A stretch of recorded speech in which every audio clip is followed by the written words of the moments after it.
c'est grâce ou à cause de ça, mais les enfants se sont posés. Ils ont eu le sentiment de... Vous savez, le sentiment, je pense que c'est comme un sentiment qui lui avait passé le message de l'expression « on veut plus te voir ». En gros, c'était presque... On est obligé de te l'expliquer comme ça, parce que tu as jamais voulu nous écouter, tu nous as jamais entendus, quoi. En gros, c'est ça. Et en fin de compte, depuis ce temps-là, ben, j'ai le sentiment qu'ils apprennent à vivre, quoi. Samantha repart sans avoir rien obtenu de la justice française. Le procureur ne veut pas renvoyer ses fils par la force car ils sont trop âgés et le rejet de leur mère trop profond. Samantha sait que le temps qui passe élargit plus encore le fossé avec ses fils. Elle sait aussi qu'un jour, Carla lui demandera sans doute pourquoi elle n'a pas pu voir son père pendant si longtemps.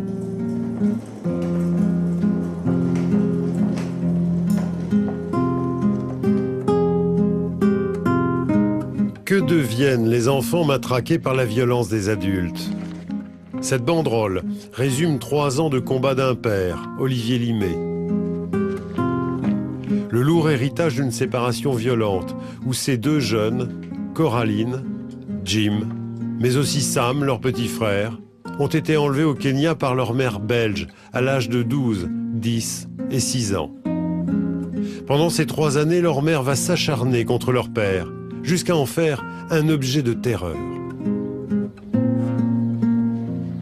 Ce qu'on appelle l'aliénation parentale, je trouve que ce serait plus facile et plus juste de dire que c'est un moment où l'enfant a dû s'associer totalement, corps et âme, avec un de ses parents pour survivre.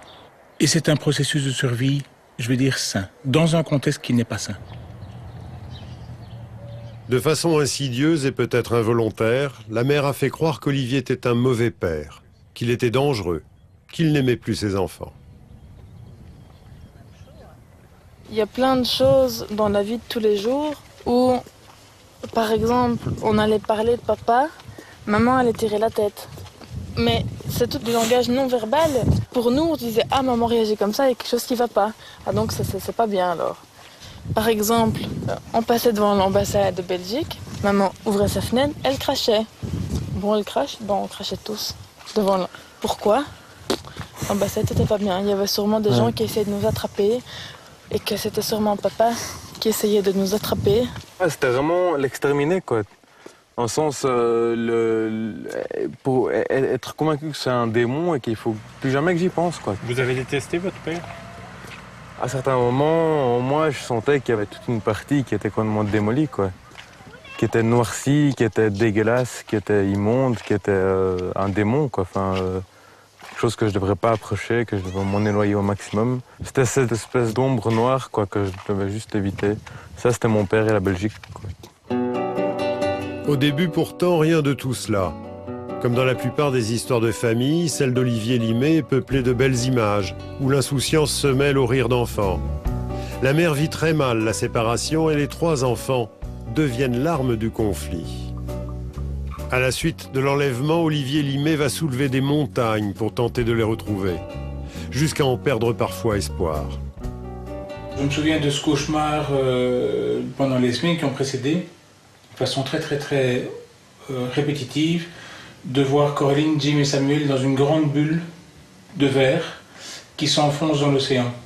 Et moi, je nageais en essayant de les rattraper, de plus en plus profond, et je suffoquais, j'en pouvais plus, je veux dire, j'étais à bout. Et je pense que c'était...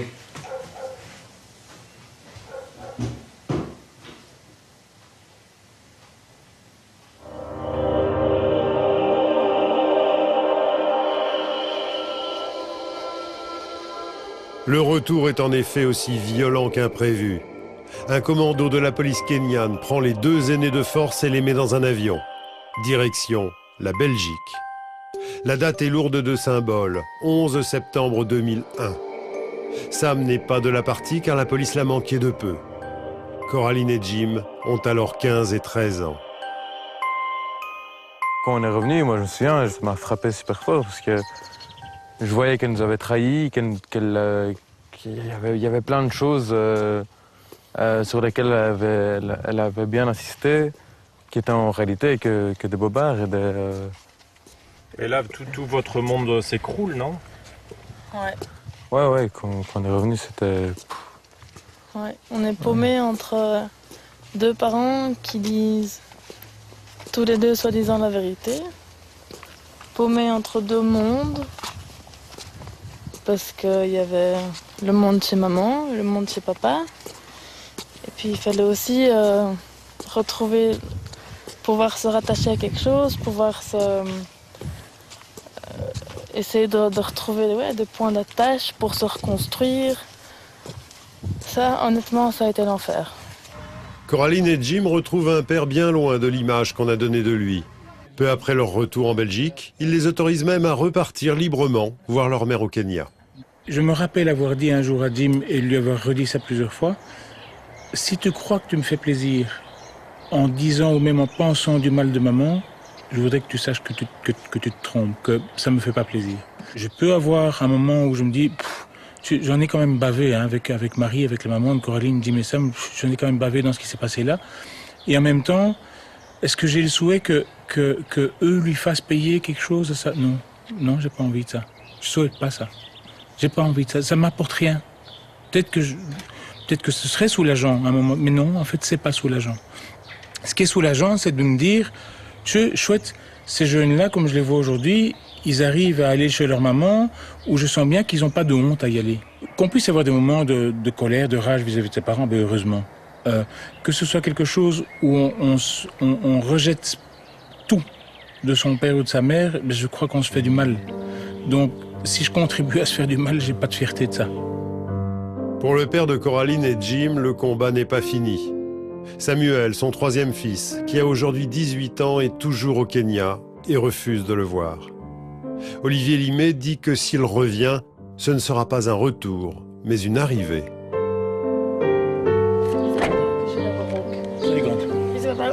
Bonne semaine. Toi aussi?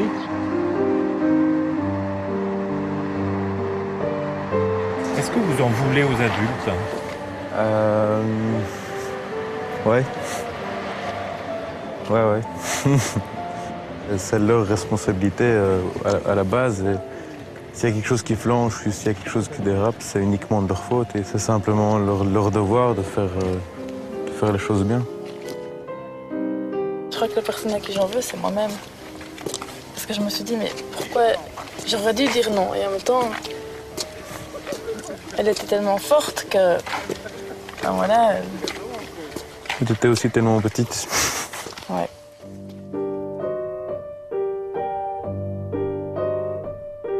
En 2010, ni les magistrats ni la police n'ont de formation spécifique sur l'aliénation parentale, alors que les affaires de divorce conflictuels encombrent commissariats et tribunaux. Le combat est encore long, avant que ceux que l'on surnomme les enfants soldats trouvent un espace de paix dans le tourbillon destructeur des adultes.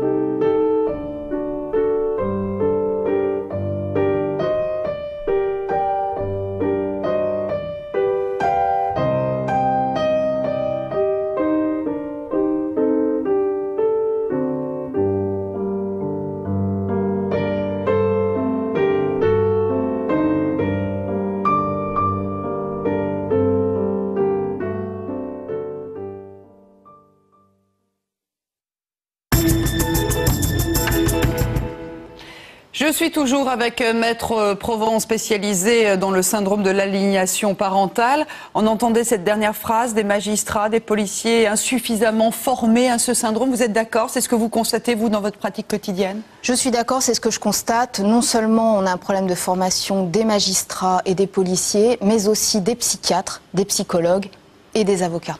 Comment vous l'expliquez? Tout simplement parce qu'en fait, ce syndrome n'est pas officiellement reconnu. Déjà, il ne figure pas parmi les maladies psychiatriques qui sont reconnues à travers le monde. Et il est encore moins, si vous voulez, reconnu au sein même du milieu de la justice. Il y a des freins, c'est quoi? Ça fait peur? On ne sait pas comment l'aborder? Alors écoutez, c'est à tort et à raison. À tort, parce qu'effectivement, comme c'est un concept qui appartient aux scientifiques, au monde des psychiatres, le juge se sent pas finalement autorisé à s'exprimer sur le sujet, ce qui fait qu'on va, en tout cas, quand on l'aborde, parce qu'on est bien obligé parfois de reconnaître qu'il y a des signes très précurseurs de ce syndrome, on ne va pas parler stricto sensu d'aliénation parentale, mais plutôt utiliser des périphrases, parler de manipulation, instrumentalisation, d'influence, de rupture du lien parental. À ce jour, on dénombre qu'une dizaine de décisions de justice où le terme aliénation parentale figure dans la décision. C'est quand même symptomatique. Alors, certains quand même, ceux qui sont opposés à cette notion de syndrome, estiment qu'il y a un risque d'attribuer certains comportements à l'aliénation parentale, alors qu'en fait, le rejet de l'enfant, il est dû à des sévices sexuels, des agressions sexuelles. Est-ce qu'il n'y a pas un risque finalement ? Ce qu'il faut savoir, c'est qu'on ne peut parler d'aliénation parentale que lorsque le rejet de l'enfant est injustifié. Il y a des cas où un enfant va rejeter son parent, mais il a des raisons valables de rejeter ce parent, soit parce qu'il aurait été battu, soit parce que... Il ne va pas forcément le dire qu'il a été battu parce qu'il a peur. Il ne va pas forcément le dire, mais parfois les langues finalement finissent par se délier.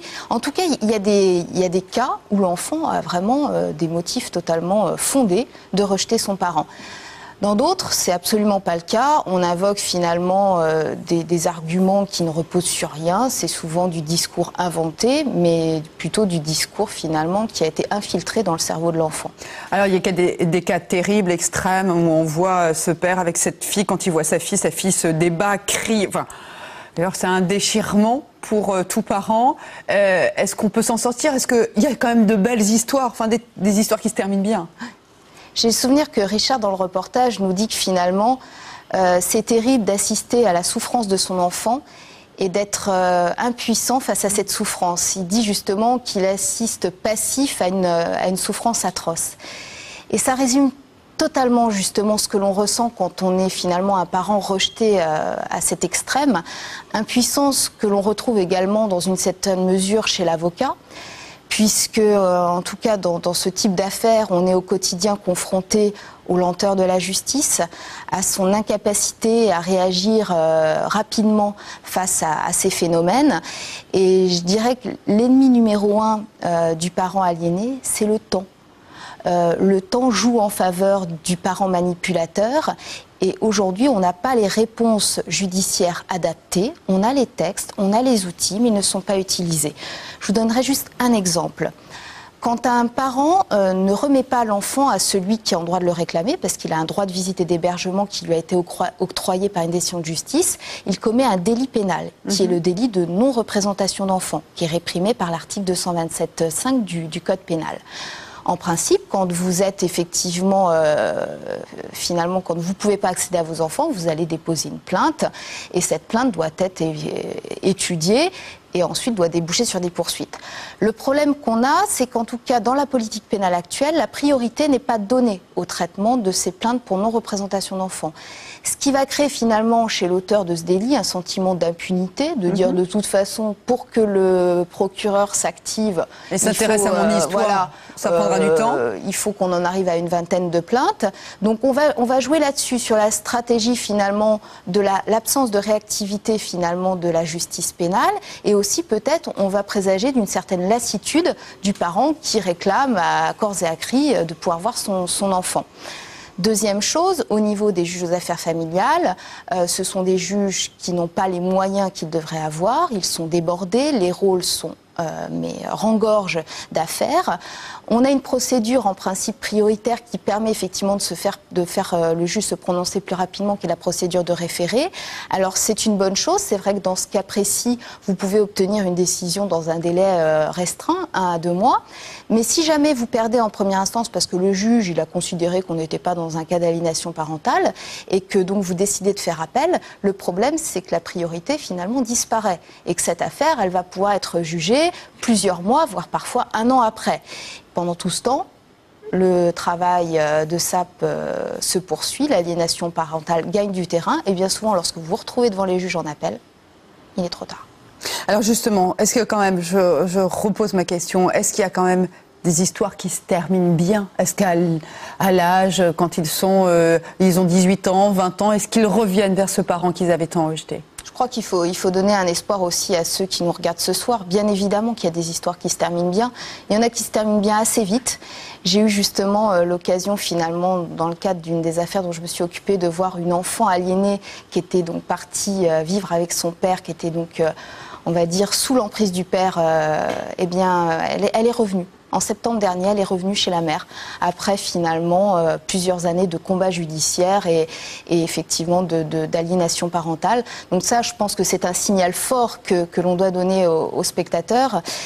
Deuxième chose, c'est jamais irrémédiable, faut jamais abandonner, faut pas se résigner, parce que même si finalement, au niveau du cadre judiciaire, on n'a pas les réponses qu'on souhaiterait obtenir, en tout cas, il faudra, le cas échéant, il y aura une clause de rendez-vous, votre enfant un jour reviendra vers vous, et il faudra lui dire « j'ai tout fait, regarde, j'ai jamais lâché ». Déjà, ça, voilà, il faut démontrer à l'enfant qu'on l'a jamais abandonné. C'est un gage pour l'éventuelle relation qu'on pourrait nouer avec l'enfant. Totalement. Et ce qu'on observe, c'est que souvent, quand il y a vraiment une rupture qui va intervenir, quand l'enfant qui aura été victime d'aliénation parentale devient à son tour parent, il a souvent un électrochoc. C'est ce qu'on observe, c'est que quand il devient lui-même parent, il ressent, alors déjà parfois il réalise des choses, mais il ressent aussi le besoin de retourner vers son parent finalement, le parent qu'il avait rejeté, ne serait-ce parce qu'il a aussi envie que son enfant ait un grand-père ou une grand-mère. Donc j'ai bien compris que c'est un combat sur le très long terme, épuisant, mais qu'il ne faut pas lâcher pour ne pas hypothéquer l'avenir. Merci beaucoup, Maître Provence, d'avoir été notre invité ce soir. Et je vous signale à ce sujet bien la parution d'un ouvrage de référence. Il a été coordonné par le psychiatre William Bernett et Paul Bensoussan, que vous avez découvert dans le documentaire, a contribué à cet ouvrage de référence.